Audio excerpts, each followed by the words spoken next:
Sir का एक मामूली सा दर्द कब ब्रेन ट्यूमर बन सकता है इसका अंदाजा भी नहीं लगाया जा पा रहा है, क्योंकि बच्चे हो या बूढ़े सब में इसके लक्षण दिख रहे हैं। नमस्कार, मैं हूं प्रभा शर्मा और आप देख रहे हैं प्रभात खबर। जी हाँ, 8 तारीख है और वर्ल्ड ब्रेन ट्यूमर डे मनाया जा रहा है और इसलिए प्रभात खबर ने सोचा कि इसके बारे में भी बात करना जरूरी है। आज हमारे साथ स्टूडियो में खास मेहमान हैं डॉक्टर अनंत झा, जो कि मेदांता के सीनियर कंसल्टेंट न्यूरो सर्जन हैं। बहुत बहुत स्वागत है सर आपका। नमस्कार। क्योंकि ब्रेन ट्यूमर की बात हो रही है, सबसे पहले मैं चाहूंगी आप दर्शकों को ये बताएं कि ब्रेन ट्यूमर है क्या। Brain tumour, brain normal brain होते हैं, उसमें कोई सेल्स होते हैं, बहुत सारे सेल्स होते हैं, उसका एबनॉर्मल ग्रोथ हो जाता है जिसके कारण ब्रेन ट्यूमर होते हैं। वो इवन कोई भी एज ग्रुप में हो सकता है, बच्चे में भी हो सकते हैं और ओल्ड एज में भी हो सकता है। डिपेंड करता है कि किस तरह का ब्रेन ट्यूमर है। ब्रेन ट्यूमर के बारे में एक और चीज कही जा रही है, जैसे आपने कहा कि बच्चों में भी है, वयस्कों में भी है, लेकिन उसके लक्षण शायद समझ में नहीं आ रहे हैं। तो अगर ब्रेन ट्यूमर के सिम्टम्स की बात करें या अर्ली साइंस की बात करें तो क्या होते हैं वो? उनके लक्षण डिपेंड करते हैं कि ब्रेन में लोकेशन कहाँ है, ब्रेन में कहाँ की ट्यूमर है।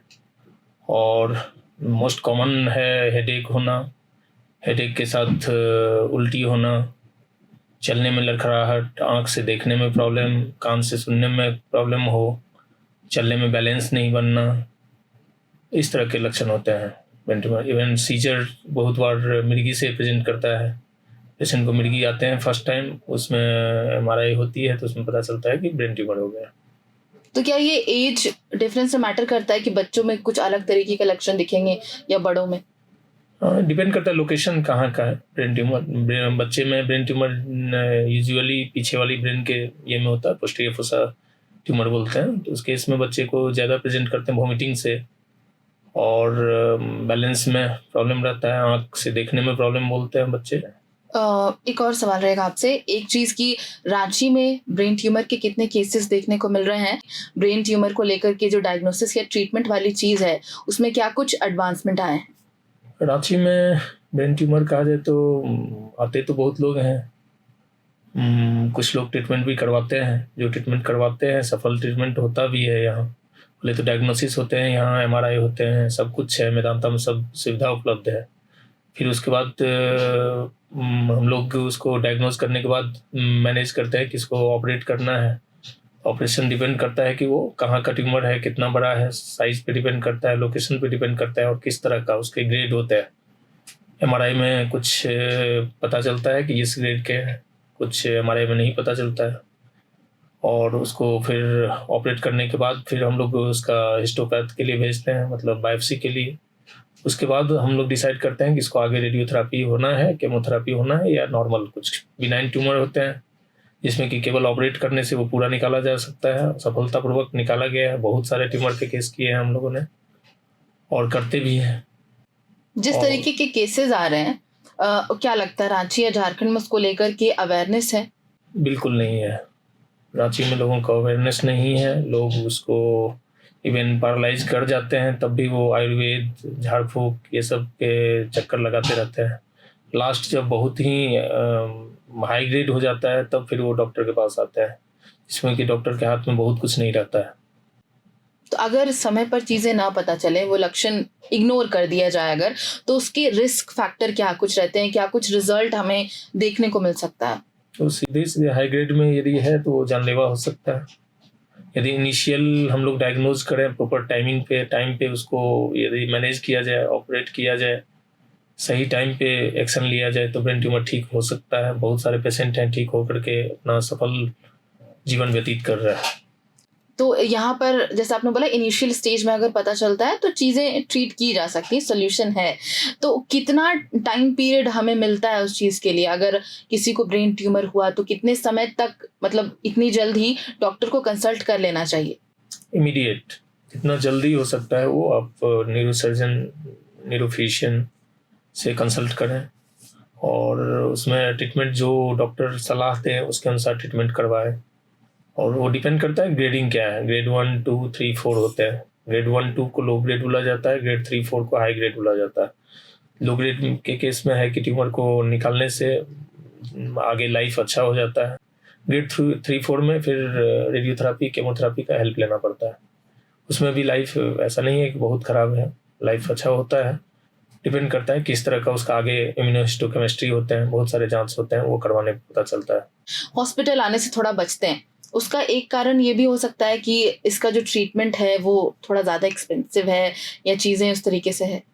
अवेयरनेस की कमी है लोगों में, लोगों को फाइनेंशियली बहुत नहीं अवेयरनेस की, नहीं जाएंगे यहाँ लोग दवा से ठीक कर देंगे। जो चीज़ दवा से नहीं ठीक किया जा सकता है उसको भी लोग लगे रहते हैं कि नहीं मुझे दवा से ठीक करवाना है, दवा से मुझे। हम लोगों के पास भी आते हैं, पहले तो वही ये में रहते हैं कि सर कोई दवा से ठीक कर दीजिए, तो फिर हम लोग तो इसके बारे में जानते हैं अच्छे से कि जिसका दवा से ट्रीटमेंट नहीं हो सकता है उसको हम लोग दवा से नहीं कर सकते हैं। क्लियर वर्ड्स में उन लोगों को बोला जाता है कि दवा से ठीक नहीं हो सकता है, इसके सर्जरी ही उपाय है। अच्छा, अवेयरनेस की आपने बात की, खास करके यूथ बहुत जल्दी चीज़ों में डाइवर्ट हो जाता है।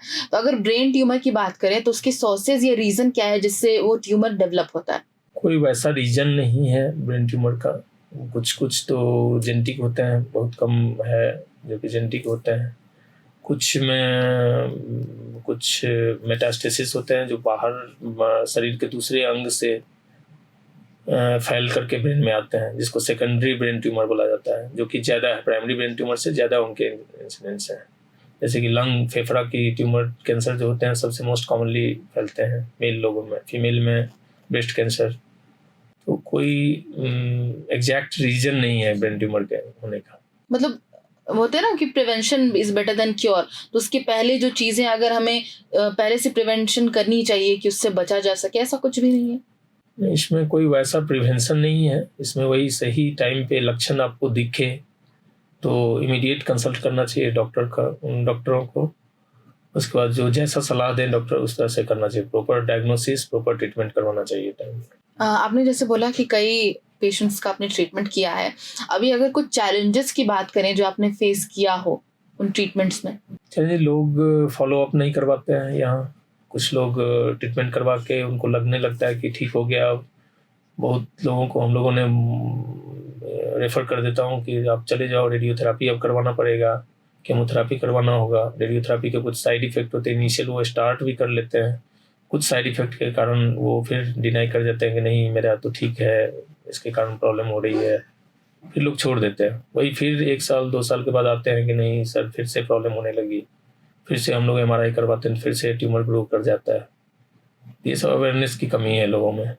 चलिए, इसलिए प्रभात खबर भी कोशिश कर रहा है कि लोगों को उसके बारे में अवेयर करे। आखिर में सर आपसे ये रहेगा कि आप अपनी तरफ से सभी लोगों को इस वर्ल्ड ब्रेन ट्यूमर डे पर क्या मैसेज देना चाहेंगे? ये हर एक साल 8 जून को ये वर्ल्ड ब्रेन ट्यूमर डे मनाया जाता है।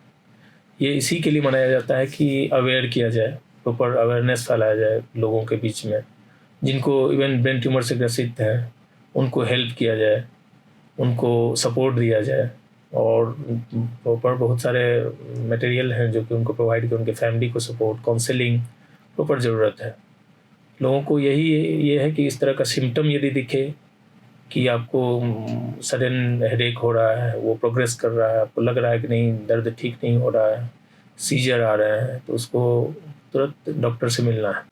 चलिए, बहुत बहुत शुक्रिया डॉक्टर अनंत हमारे साथ इन्फॉर्मेशन शेयर करने के लिए। आखिर में जितनी भी ऑडियंस, जितने भी हमारे दर्शक हैं, उनसे यही कहूँगी कि हमारे लिए जो सबसे इम्पॉर्टेंट होता है वो हम खुद होते हैं, हमारी बॉडी होती है, उसे हेल्दी रखना बहुत ज़रूरी है। और कोई भी सिम्टम अगर आपको लगता है कि वो 4 दिन या 1 हफ्ते से ज़्यादा जा रहा है तो ज़रूर उसको लेकर के किसी स्पेशलिस्ट से कंसल्ट करें, डॉक्टर के पास ज़रूर जाए। तो एक बार फिर से आपको यही कहूँगी कि अवेयर रहें और ख़ुद को स्वस्थ रखें। नमस्कार। प्रभातखबर.com, विश्वास वही, रफ्तार नहीं।